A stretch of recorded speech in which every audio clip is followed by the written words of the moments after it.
What up, YouTube? It's your boy Sim the Go 5, man. Back with another one, you know what I'm saying? We're still on them Diddy updates, you know what I'm saying? It's got a new one for you today. We're gonna talk about the Diddy updates and everything and get into what's going on with it with his case or whatever, you know what I'm saying? And make sure you like, share, and subscribe to the channel, Malone TV News in the building. You know what I'm saying?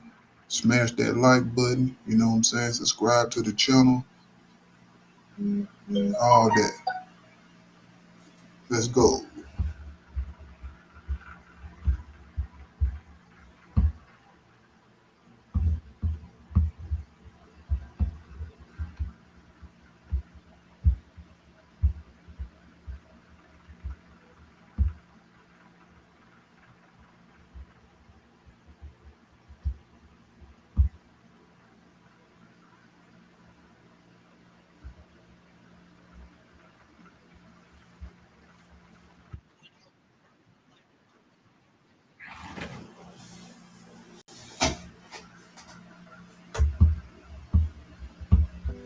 It was horrible. It was so horrible.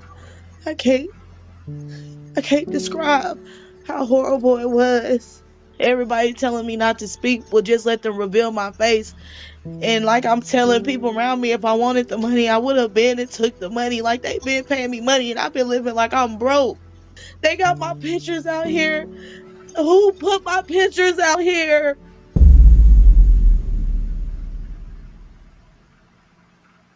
Now, peeps, I sat down for the most exclusive interview of 2024.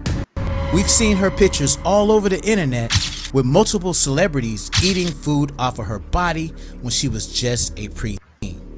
We've seen her sitting in Diddy's lap in the studio when she was even younger. Now hear her story for the very first time.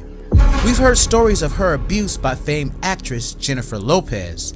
She details her abuse by Diddy and other Hollywood elites. She fought back tears as we sat down for her heartfelt story. Now this is definitely an interview that you don't want to miss. The following content is the exclusive intellectual property of The Lionel B Show. We strongly forbid any reproductions or reaction videos for the following content.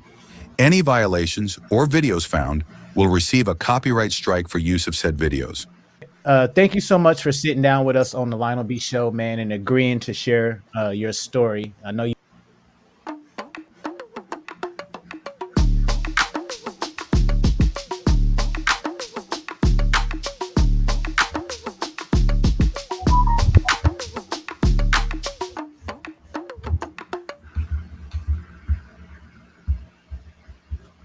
went through a lot of traumatic things in your life, and we're definitely grateful to have you on the show today. Yes. Absolutely. So let's start at the beginning. How did you first meet Diddy? How did you get connected with Diddy, and how old were you when you met him? In the 2000, I was basically 10, 11 was when I lost my virginity. I met him 6th grade that summer or whatever. And I remember SZA, her name is Solange Rowe. I don't know, she changed her name, Solange Rose. She went to Weld Middle School in Garland, Texas. She came to that school after the 9/11 happened. And I remember her getting bullied a lot because she used to wear the black turbans on her head. And so I became her friend, and I remember a white boy in the class was like, "Your people did it." I remember standing up for her saying, "My people didn't do nothing. We didn't blow up no buildings." And they was like, "Not you, the people with the things on their head." And I remember she got bullied real bad in school or whatever. And it was to the point where her parents ended up taking her out to school. And I remember her saying that like they were gonna take her name out the yearbook. And I remember her saying, like, so if people don't have the original yearbook, like if somebody go back and go look the yearbook up now for Weld Middle School, she's not going to be in it.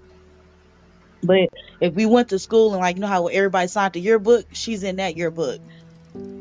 So I'm looking for somebody with one of my, so I can just have all my ducks in a row. Somebody that has a picture with her in our yearbook. But her dad was a producer, and I used to write music back then. I got in trouble because I was molested, and the things that I wrote, I got in trouble for it. And I remember getting beat or whatever for the book, and I used to write in composition books. I gave it to her, and she told me her dad was a producer, and I was like, well, ask them, am I gonna get some Grammys for this? Like, am I, like, I'm like, I wanted to be a music artist. I wanted to be like, I wanted to do music. And she told me that she was gonna get 13 Grammys for this stuff. But her dad made her bring back the book. He brought her and made her hand the book back to me, and she didn't want to give it back to me. But she ended up coming back, and I told her that she can have it or whatever. And but in the midst of doing that, he introduced me to the ghostwriters. The ghostwriter was a Jewish guy with a pointy nose, and I don't know how to say his name, Skalashki. I don't even want to try to remember how to say his name, and it's the wrong thing. But he had like a weird name. I can describe him. He had curly hair, come right here, and it was dark curly, and he had a pointy nose. I remember him coming by, and he was telling me basically like he was a ghostwriter for Clive Davis and them. And I remember him asking me how much I wanted for the books. At first, I was getting like $20, $30 for the books. I didn't know. And then ended up bringing Clive Davis by, and Clive Davis like, give her whatever she want. So he was like, how much money you want? You can say whatever amount of money. And I remember saying $500. I don't know. I'm a kid. I say 500. And every time he gave me the money, I gave that money to my grandmother. So I'm writing books. I done wrote over 100, but when I wrote the report the first time, they made me I wrote 50 composition books full of music. I remember Pierre Harvey coming by because then I started writing music for P. Diddy. And P. Diddy liked the music, but Pierre Harvey was coming by, and at first he was nice and he was paying me too. But I remember one time he came in, like, he got snatched the book out of my hand and he didn't pay me my money. And then he came back another time and he had a big phone. And like back then the cell phone was like real big and thick. He had a big thick ass cell phone, and he was telling me that P. Diddy wanted to meet me or whatever. He wanted me to come to his flavor camp for 48 hours. So he told me to ask my grandmother, could I go? I asked my grandmother, she said no. And at the time, my mother was on drugs, and I was mad at her because I'm like, I want to be famous, I want to be rich or whatever. I want to be famous. He gonna make me a singer, and we gonna be rich. He's saying that I got potential to be like the next Michael Jackson. Is basically what the nigga was telling me, and she said no. So when he called on the phone, I was like, she said no, I gotta ask my mama. She was being funny, like, ask your mama. But she knew my mama wasn't around. So I told them that, and they was like, we'll take you go find your mom. And I was like, for real? And he was like, yeah. So when they came back, I was expecting P. Diddy to be outside, but P. Diddy wasn't outside. Pierre Harvey was outside, and he picked me up. When I got to the car, he was all like, he put P. Diddy on the phone because I was like skeptical about getting in the car. So he had to call P. Diddy for me to hear his voice. And once I heard his voice, I got in the car. And then when I got in the car, I remember him like, eat the candy, eat the jelly beans. I think I had on pink that day. Pink, like some pink sweats and like a shirt. And I had bobos in my head. And he was like, eat the candy, eat the candy. And some said don't eat the candy, but then he was like being real persistent. Eat it, eat it, eat it, eat the can't try it, try it. These are new jelly beans. We just invented these with jelly beans. And when I ate the jelly bean, I was like, this is nasty. And I was spitting it out. And as I spit it out, I was like, I want to get out the car. And he slammed the door, and then he got in the car. And I remember being out of there. And I remember them putting me on the jet and them saying, damn, this little heavy. I remember him being like, wake up, wake up. I remember waking up. I remember my ear popping, and I remember my stomach dropping on the airplane. So it was a private jet that they put you on? Mm-hmm. It was just us. I'm calling it airplane. That's what I called it back then, but it was a jet. I remember getting there to the studio. I'm out of there asleep on the couch. I remember Asian man or Chinese man being there, and he was all like, "You did this to my son. I'm going to the police. Like, you did this to my son. He's in the hospital." And he was all like, "If I was you, I wouldn't say nothing or whatever. You're gonna end up dead." And like the man looked terrified when he said that.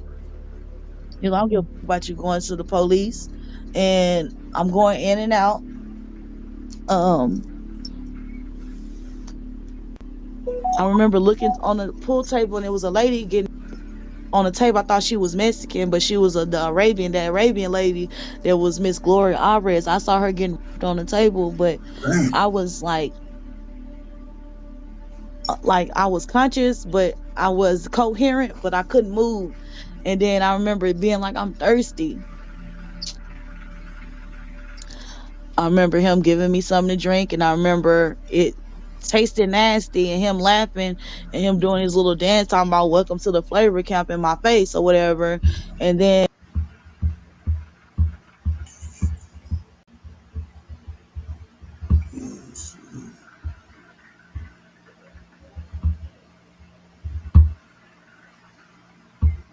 Hey, you. Yeah, I'm talking to you. Hey, man. If you ain't got none of that Rogue energy drink, man, need to go ahead and get you. Got done one of them containers full of it. One of them. We got the Rogue energy drink, Malone TV, using code Malone TV, QR code Malone TV, and get you a container of the new Rogue energy drink. Man, they have all sorts of flavor. I've tried it myself.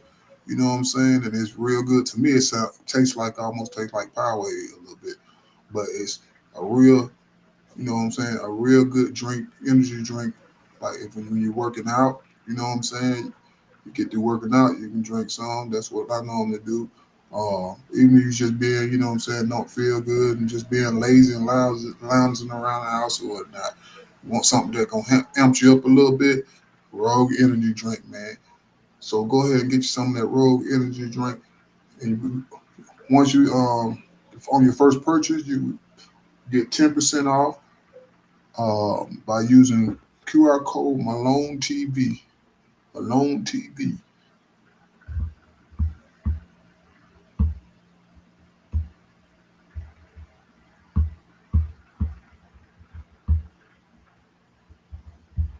and I remember coming to, and he was telling me, asking me if I smoke, if I drink, and I told him no, and he was telling me basically I can't turn down anything that he offers me.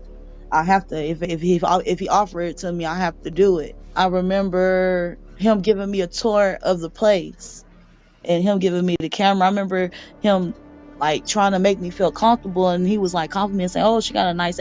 I felt so uncomfortable. He was like, "Don't she got a nice body? Her ass is nice." I remember that. I remember him telling me to get the camera and to take pictures.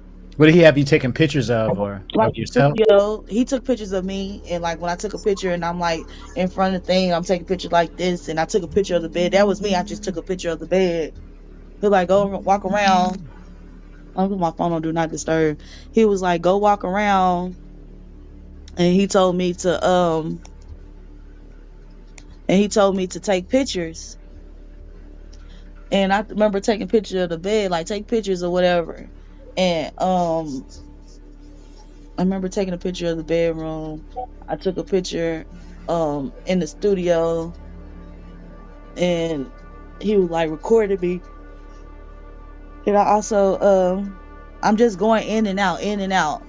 I don't know, he offered me something else and I passed out, but then I remember being in that room with him, and he was all like being extra touchy with me. And I was like, yeah. I started feeling like he was a creep, but I was still like going along with it. And he was like, what kind of you like? Like he was asking me about me being molested. And I was honest with him, and I told him about stuff, because he was like the stuff that I was writing. I had to be like, they was asking me, have I ever been molested? Have I ever had sex? And I was like, yeah, knowing I was a virgin. I've been molested, but I never been penetrated. Mm-hmm. He asked me what kind of cocks I like, and I was like, real big cocks. I like big cocks, real big cocks. And he sent Roger Bonds to go buy a pink dildo. And I remember waking up, looking in the mirror. I look in the mirror and I see P. Diddy behind me. And I know when I was in the room, he took my virginity on that bed. And I remember screaming and hurting, but I had to take that. I had to take it. But then after that, I remember I just woke up again. I'm in the bathroom, bent over the sink, and I'm yelling, but I guess I'm not making noise. I don't know. But I'm yelling, it hurt. Please stop. I'm weak. I can't move. And he's giving me or whatever. He turned me around, kissed me in my mouth, and was like, I'm not gonna hurt you. But he was hurting me. And he turned me back over, and when he stuck it in my, he told me pinch his nipples and all type of crazy shit. He kissed me in my mouth, and he turned me back over, and I passed out again when he stuck it in my ass, and the pain stopped, and then I was relieved, and then I felt the pain again, and when I woke up, it was Pierre Harvey behind me, and he stuck it in my ass, and um I remember looking and yelling, "No, stop! No, stop!" And I happened the Jewish guy was behind Pierre, like on the side. It was like in his bathroom at that studio. It was like a restroom stall in there. Um, I remember, and then after he finished, I remember P Diddy telling. I was asking the Jewish guy to help me because I know he just had a baby, and I was looking at him for help, and he was all like, I don't want to do this. I want to do this. And he was like, if you don't fuck her, I'm going to fuck you. So the dude got behind me and his stuff was soft. But he was like acting like he was doing it with me. And then like I wasn't yelling, I wasn't screaming like I was. So then Diddy kind of pushed him back. But Diddy had told that man if he didn't do it to me, he was gonna kill him. That man, hurry up, got naked. And I remember Diddy pushing him out the way, and I mean, or no, Pierre pushed him out the way. I remember Pierre smoking crack out of like a crack pipe. I don't know if it was crack. I don't know what the was in it, but a crack pipe is where it's circle. You know, it's not. It's he was smoking out of that, and I remember him making me give him head, and like I was using my teeth and everything. He slapped me upside my head, and he was all like, "Don't use your teeth." But I couldn't breathe, and like he was just gagging me with his dick. It was just so like their dicks were just so big. I remember after that it was like a break in between, and but then I remember looking to my left and P Diddy's in the doorway with like one of them old school cameras, and he's sitting there jacking off and sitting in a chair in the doorway of the restroom. I remember passing out, waking back up, being over the sink, and this nigga sticking a champagne bottle in. I was like yelling at that point. I know I was yelling at the top of my lungs, and they just had me so hurt. And they left me in their restroom, and I don't know how long I was in their restroom, but my legs and stuff wouldn't work. And some white guy came and got me out the restroom. So it was like a security guard or somebody that picked you up, or This white guy, when he smiled, he has a cat like a smile like Garfield. Uh, he picked me up, and I was like, I just want to go home. I just want to go home. And he was like, I'm gonna take you home. I got you. I'm gonna take you home. So they put me back on the jet, and I wake up. I'm with some other white girls, like we all teenagers. They were a little bit older than me. Um, I wake up with them, and like at first it wasn't like it was fun, but then they disappeared from me, and it was me by myself. And I remember being drugged the whole time, and I remember them drugging me so much, and they wanted me to feel the pain, and they had my hand over the stove. I remember waking up screaming. This was a fat white guy. He kind of hunchback, got a pointy nose. This fat white guy, he was just passing me to different white men, and and to a point they all started looking the same to me.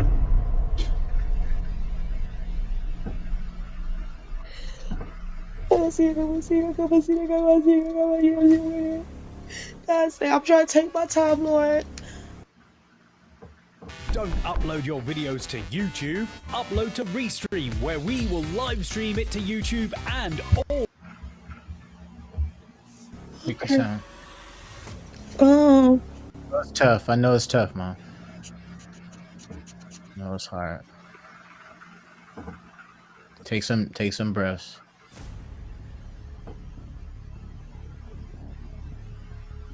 Okay. It's just the memory that I think it's the memory, and it's like every time I think about it, it's like I relive it, and I'm there and I see it. My body can't move, but I'm there, and I don't know what days it was. I don't know the time, like, you know what I'm saying? I just know it was daylight, or I know if it was hot. I remember them having me in the summertime, and I remember being there in the cold. You know what I'm saying? Like, when I was there, like, it was horrible. It was horrible. It was so horrible. I can't I can't describe how horrible it was. Um After that happened, it's like it goes in and out. I remember trying to escape. I remember the brown children. I remember being locked in the cage with these brown kids. I don't know what race they were, but I know they looked at black, but they didn't speak English. How many kids would you say was in there with you? It had to be like 30 or 50 kids, but it kept getting smaller and smaller and smaller because they were hunting these babies. Um, it got And like it was like until I noticed it, I was just in the cage. But before they like took me out the cage and put me back in the cage, they had me these babies with them. Um, I remember him shooting his baby. The baby had to be no more than 5 or 6. This boy, he hunts me in my dream, and he is the age he probably would have been now, but he hunts me in my dreams, like when I have out of body experience, and like it's yo, this girl, man, she experienced really bad trauma. You know what I'm saying? From what she claimed have experienced. Shouts out to the Lionel B show, man. He has some great content over there. That's why, you know what I'm saying, I decided, check this video out. But let's get back into this, man. Listen to what she had to say about P. Diddy and Harvey Pierre and them and what they done to her. like he's chasing me. Uh,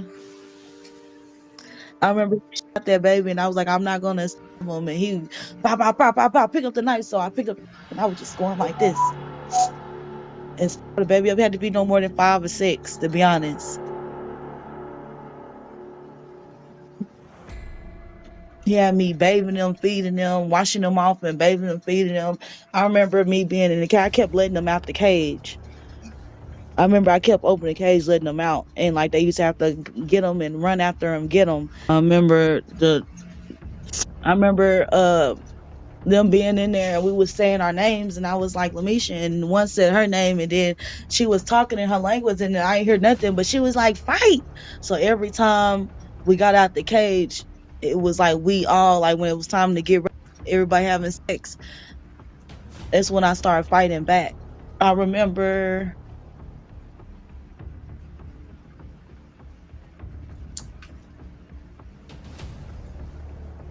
I know it's hard. I know it's hard.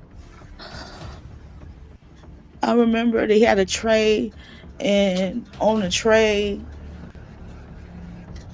there was a knife, it was a corkscrew, it was a glass bottle, it was a candle, and it was a cigar on the tray.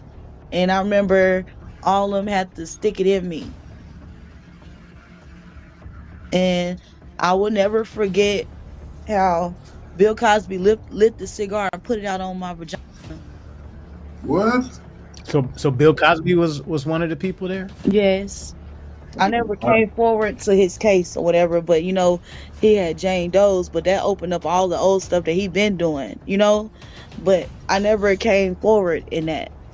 because my grandmother never took me, she never reported me missing, and she never took me to do a police report. And as I'm calling, getting help from these lawyers, it's like nobody can help me. And like, I need help with a lawyer. Like, you know what I'm saying? And it's like, I know that's me. Like, I can provide pictures, not the picture that they have, because they have the original. The police had the original copy of that picture of me. You know what I'm saying? They had the original copy of that picture of me. I don't have no picture. I got pictures of how I looked at that time, that like you could see my shoulder and I'm still got the same frame, but I don't have those pictures anymore. I remember he did what he did to me, and then when it was time for Jennifer Lopez, she was there with a guy, and he was standing there looking disgusted, but didn't nobody save me. She stuck that glass in me, and after that, like, but my eyes were booked the whole time, and they put a blindfold on me. I remember them beating the fuck out of me. I remember them hog tying me. I remember it was I remember them all being mad at me because I put snake venom in everybody's drinks and shit, because everybody acting like they couldn't remember. But when this witchy lady, she gave me she was in a red room, and the room had mirrors everywhere, and it was a yellow snake in the damn sink. She gave me the venom, and whatever she gave me, it made me still be numb. But whatever she gave me, it made me coherent. Like I was coherent to everything, but I still couldn't move. You know what I'm saying? And I put it in everything. And I remember Kris Jenner being mad about it, and I fucking stabbed her in her left side of her shoulder, like right here. This is where I stabbed her, right there. And no, it's not allegedly. It really happened. It Wow. really happened. And I hope by me going live and me telling some stuff that it don't help him get off. You know what I'm saying? Because they saying, like, I don't need to talk, but I don't have no lawyer. I don't have nobody to represent me. And if it was for the money, I would have been and took the money. All right. I would have been and took the money. That's all right, sis. Speak your truth. Speak your truth. He burned down this building to cover up all the evidence and some bodies, some more people that was there. Yeah, that's the building he caught talking about, because he ended up doing some shit. He slipped, fell, hit his head, and I ended up pulling him out. I wanted to leave him in there, but the power of God told me to do it. And God told me to get him. And I wanted to let that nigga burn. I wanted to let that nigga die. I swear for God, I wanted to let him die. I can't tell you. I wanted to let him die. I cannot make this up. I cannot make this up. Yes, I was young, and yes, I pulled out a grown man out of a burning place. You hear me? And I jotted for the woods, and I was lost in the woods. I died in the woods. God brought me back to life, and I just told God, just please kill me. I don't want to get away. I'm hungry. I was in the woods. I don't know how long I was in the woods until I made it to the barbed wire fish beat me up. I was already beat up because before I made it to the woods, they beat that damn dildo inside of me. The dildo, he made Roger Bonds go by. He told that man go buy that dildo. They beat that dildo inside of me, and I don't know. I went to the highway. I made it through the barbed wire fence, and I'm like, damn, I thought I was in the jungle, because they kept telling me, you're in the jungle. So I didn't know where the fuck I was at. I'm thinking I done ran away from Africa to America. That's what I'm thinking in my kid mind. You know what I'm saying? And this is how I wrote my police report. This is how the first police report is written. You know what I'm saying?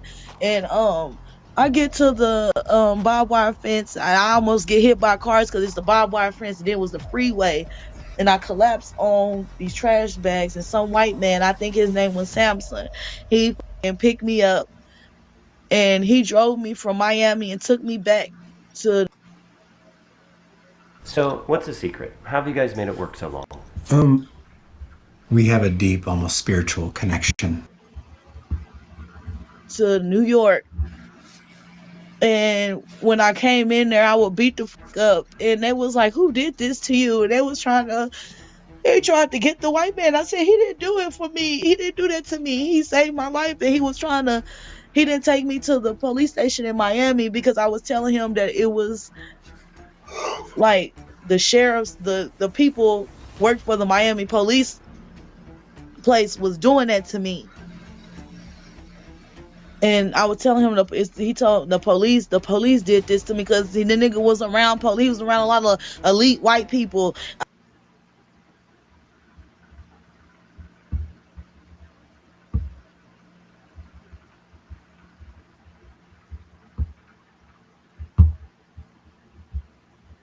I was like, the police did this to me. So he said that he drove me from Miami and he drove me to New York. And I remember them taking my statement. I remember I remember lying about my age on the first time I told them I was 17 because I was scared. I don't know. I lied. And I remember I wrote the first statement. I wrote it and I tried to cover up stuff. But then I told them I had to use the restroom. And they was like, no, you can't use the restroom. But before all this happened, they brought Mr. Williams in there because it was like, this is good. You're going to want to hear this. And he was like, who did this to you? And I was like, P. Diddy. And I named other people that I was around. And he was all like, well, how old are you? Where your name? Where you from? I lied and I said I was Mexican. I used to say I was Mexican. And I lied and stuff and said I was from Michigan. And like, I just made up a whole bunch of different stories. And I end up seizing out. And I told them I had to go to the restroom. They was like, no, you can't use no restroom until you finish writing. And I ended up writing everything out, which was the truth. And I ended up seizing out. And I remember them rushing me. I remember Mr. Williams was with me the whole time.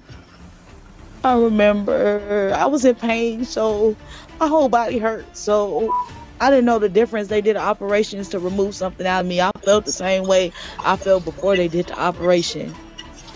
I remember him showing me the video, and I'm like, that's not me.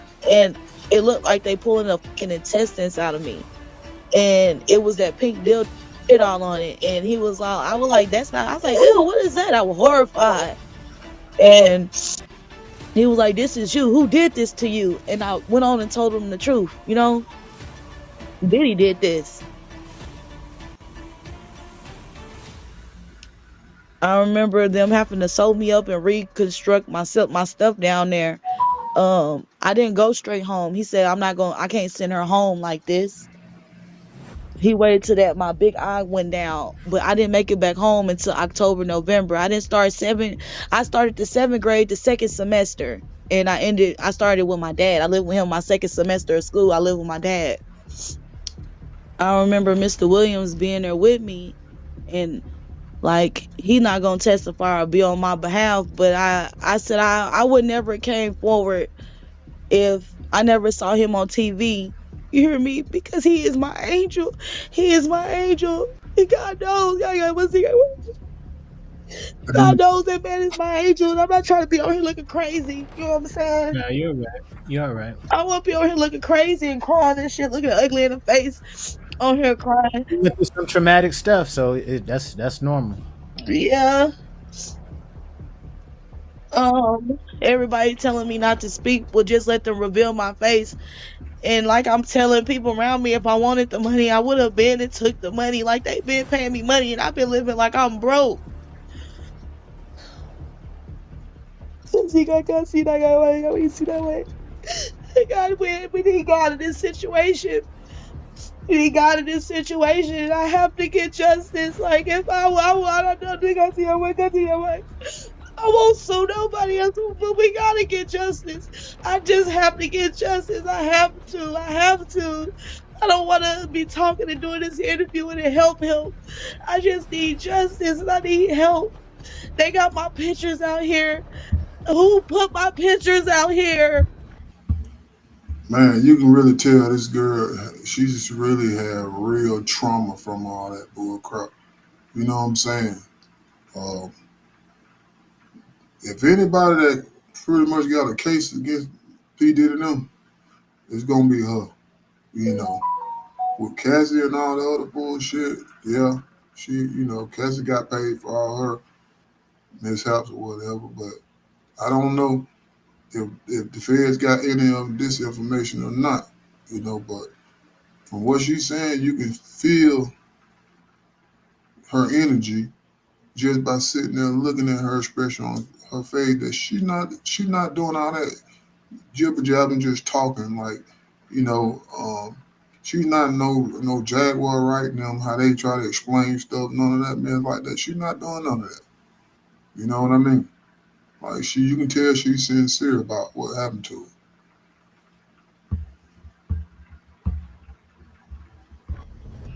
So Misha, yeah, definitely that part. Let's talk about those photos that's all over the internet. So basically that's you on the table with the food on you and they're eating off of you. Yes, So, How old were you in those photos? I was 13. wow. I didn't turn 14 till the end of that year. I don't turn, like, my birthday's in December. So like right now I'm 33, but when January after December I'm gonna be 34. Like I always turn the same age at the end of the year, and I don't know who has it. I don't know who they got the video of me being when I was gone with the white men. They were doing weird shit to me, like they beating me.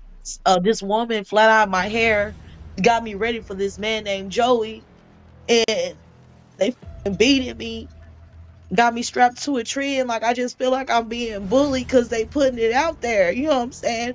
Who would glorify this? This is nothing to glorify. And it is like everybody that's coming forth and they doing interviews. Everybody that's doing interviews. Let me clarify that. What she's saying. The glorification of all that BS they did to her was straight up the I to the I to the L to the L, not T. Y'all already know what it is. And that's real talk, allegedly or whatever. I ain't gonna say we not at this point we might well not even say allegedly because, you know, that's them rituals and shit they be doing. That has something to do with me. Everybody that's doing interviews has something to do with me. And and I'm just sitting back and I'm just watching people. Like I don't watch TV, listen to music no more because everybody that you listen to, it hurt me. You understand what I'm saying? And So there were a lot of celebrities involved and even if he was telling them I was 17, I was still underage. The fake age, the people told me to say, like I'm still underage. And this man had my mind gone because I was being abused at home, and I was thinking that this is how the world treats you. You know what I'm saying? I'm thinking this is love. This you gotta do. You gotta do. He took my virginity. My mom was gone. I don't know. My mom was gone. My mom was gone. now peeps, that was part one of our shocking 1 hour interview with Misha.